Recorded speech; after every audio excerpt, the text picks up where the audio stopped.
Oi, gente, olha eu aqui de novo, tudo bem?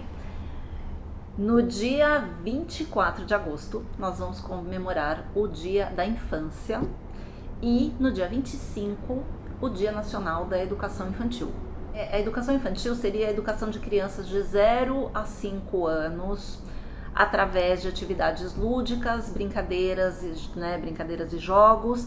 E quais são os objetivos dessa educação? E aí eu vou pegar a colinha, que ninguém é obrigado a decorar nada, exercitar as capacidades e potencialidades emocionais, sociais, físicas, motoras, cognitivas e fazer exploração, experimentação e descobertas. Guardem isso aí, que isso é bem importante para o que eu vou falar depois.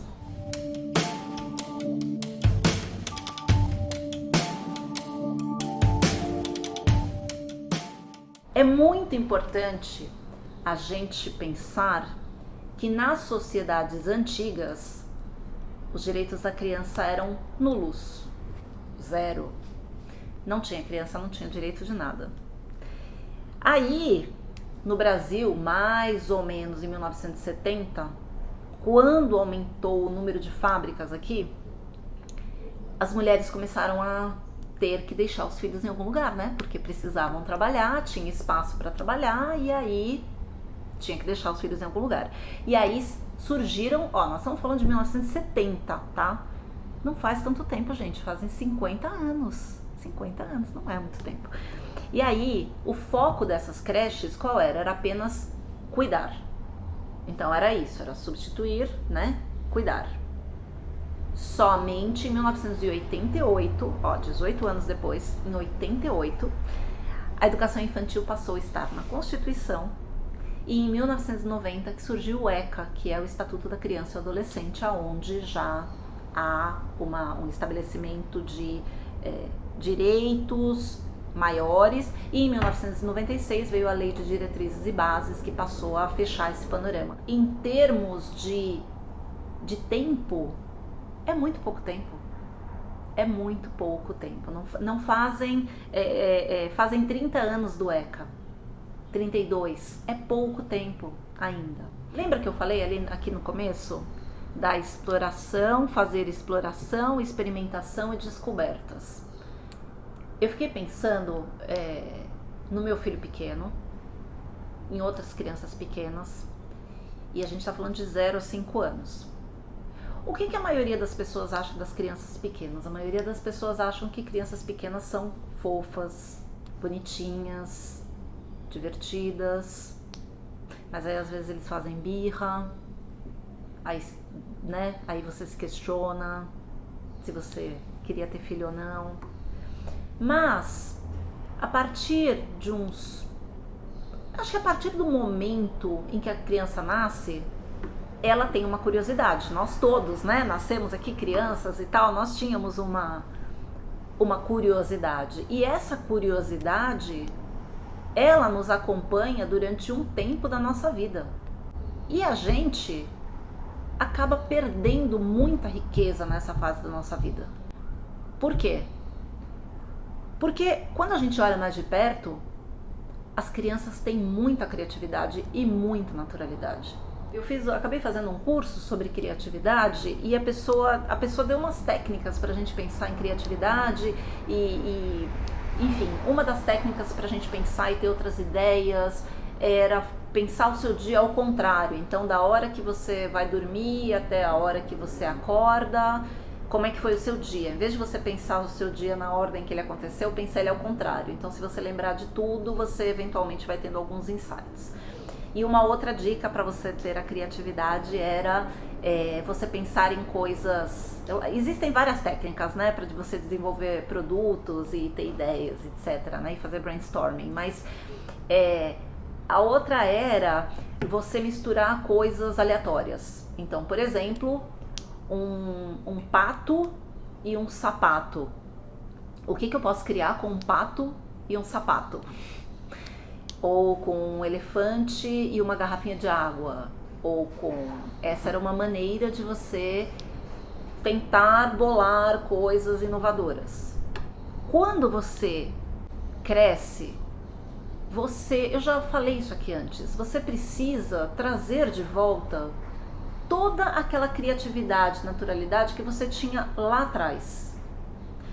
E que o nosso sistema educacional, de certa maneira, acaba encaixotando. Porque cada vez mais a educação infantil, inclusive, ela, embora ela seja considerada do 0 aos 5 anos e 12 meses, 6 anos, 5 anos e 11 meses, 6 anos, ela é obrigatória, passou a ser obrigatória a partir dos 4 anos de idade aqui. E isso significa o quê? Em outros países é diferente. Outros países têm a educação obrigatória a partir de 7 anos ou a partir de 6 anos, enfim. Antes ela era a partir de 6 anos, agora passou a ser a partir de 4, uns anos atrás. E aí o que você percebe? Que a partir de 4 anos, eventualmente você começa a ter algum conteúdo. Ainda tem muito o livre brincar, mas você tem um conteúdo. Só que as crianças são as que têm o maior dom de aprender pela experimentação. Então, se você conseguir acompanhar isso, olha a riqueza que você tem nas suas mãos. Olha as oportunidades que você tem nas suas mãos. E aí, pensando, falando como pais, como educadores, quanto tempo nós abrimos na nossa brecha de trabalho ou de obrigações para a gente prestar atenção nisso? Foi isso que me chamou muito a atenção, porque nós, depois de um tempo, quando a gente já entrou na caixa, fica muito difícil sair. Vou terminar essa reflexão com uma pergunta: o que estamos fazendo com as nossas crianças? O que é o objetivo da nossa educação infantil? Será que nós estamos realmente potencializando a exploração, a experimentação e as descobertas? Ou será que nós também já estamos levando para um caminho do... na minha época era fazer balé, hoje em dia não é mais fazer balé, mas aula de informática, aula de inglês, talvez tocar um instrumento, talvez aula de pintura, talvez aula de games, talvez a robótica, talvez... Será que a gente está fazendo isso? Será que a gente está tirando esse livre brincar, esse espaço de experimentação? Eu não estou de nenhuma maneira julgando, porque eu me coloco nesse papel também, é um questionamento para mim. Mas é importante a gente repensar isso, porque vários profissionais de educação falam, né, que a criança tem que ter as rotinas, claro, para ter aquela questão da segurança e etc., mas ela também precisa ter o espaço para o livre brincar.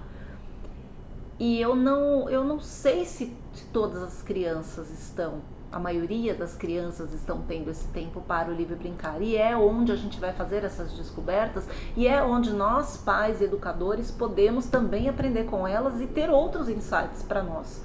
Se a gente tiver essa atenção, talvez um pouco fora dessa caixa onde fomos colocados, claro.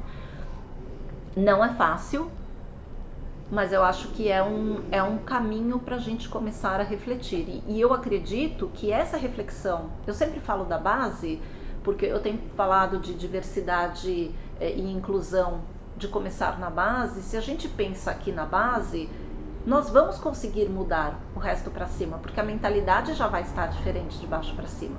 Então fica aí a minha reflexão, e eu espero que as nossas infâncias, apesar das dificuldades e das oportunidades e desafios que vemos no mundo, que a nossa infância continue sendo bastante valorizada.